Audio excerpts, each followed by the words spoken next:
This video is about the rise of the Habsburgs and their significant role in European history.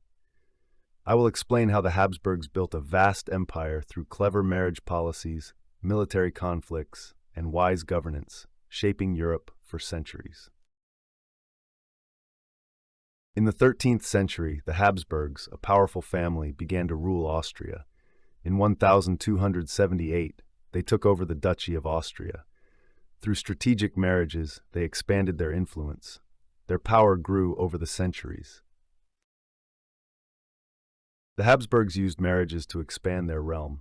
A saying went, "Others wage war, you, Austria, marry."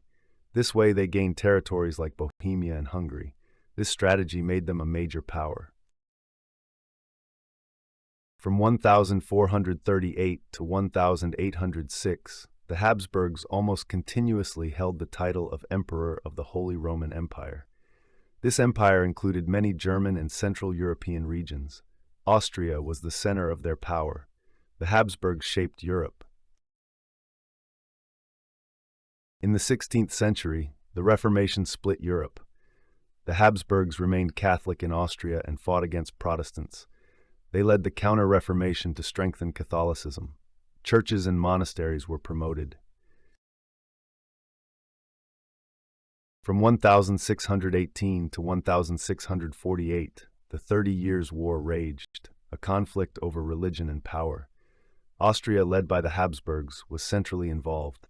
The war devastated Europe, but Austria remained a major power. The Peace of Westphalia ended the conflict. In the 16th and 17th centuries, the Ottoman Empire threatened Austria. In 1683, the Turks besieged Vienna but were defeated. Austria reclaimed Hungary and parts of the Balkans. These victories strengthened the empire. From 1740 to 1780, Maria Theresa ruled as Archduchess. She was the first woman to lead the Habsburgs. She introduced reforms such as better schools and a modernized army. Her influence deeply shaped the empire. In the 1740s, Austria fought Prussia over Silesia. Prussia won, and Austria lost the territory.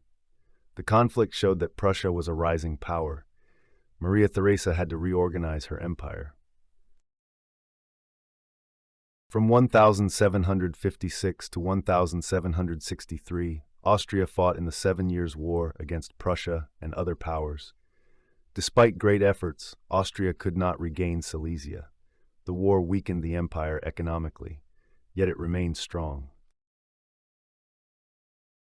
Joseph II, son of Maria Theresa, ruled from 1780 to 1790. He introduced many reforms, such as the abolition of serfdom. His ideas were inspired by the Enlightenment, but many reforms faced resistance. Under Joseph II, enlightened absolutism became important. He aimed to promote education and control the church. His reforms were bold but often too rapid. After his death, some were reversed. In 1789, the French Revolution began. Austria was alarmed by the revolutionary ideas and fought against France. The Habsburgs wanted to protect monarchy in Europe. The conflict led to long wars. From 1803 to 1815, Austria fought against Napoleon. In 1805, it lost the Battle of Austerlitz. Napoleon forced Austria to cede territories. The Holy Roman Empire was dissolved in 1806. In 1804, Franz II declared the Austrian Empire to secure his power. He became Emperor Franz I of Austria. The new empire included many peoples and regions. It was a multi-ethnic state. In 1815, the Napoleonic Wars ended. The Congress of Vienna, led by Austria's Chancellor Metternich, created a new European order. Austria became a great power again. The German Confederation was founded. Clemens von Metternich shaped Austria from 1815 to 1848. He aimed to prevent revolutions and strengthen the monarchy. Freedom of the press and political parties were suppressed. His policy brought stability but also discontent. The time before 1848 is called the Vormärz, pre-March. Many people wanted more freedom and participation. Discontent grew in Austria, especially among non-German peoples. Tensions led to uprisings. In 1848, revolutions broke out across Europe, including Austria. In Vienna and other cities, people demanded democracy and rights. Emperor Ferdinand I had to promise reforms, but the revolution was suppressed. In 1848, the young Franz Joseph I became emperor. He ruled until 1916 and led Austria through difficult times. He restored the old order, but later had to compromise. His long life shaped the empire. In 1866, Austria fought Prussia in the German War. Austria lost the Battle of Königgrätz. Prussia became the leading German power. Austria was excluded from the German Confederation.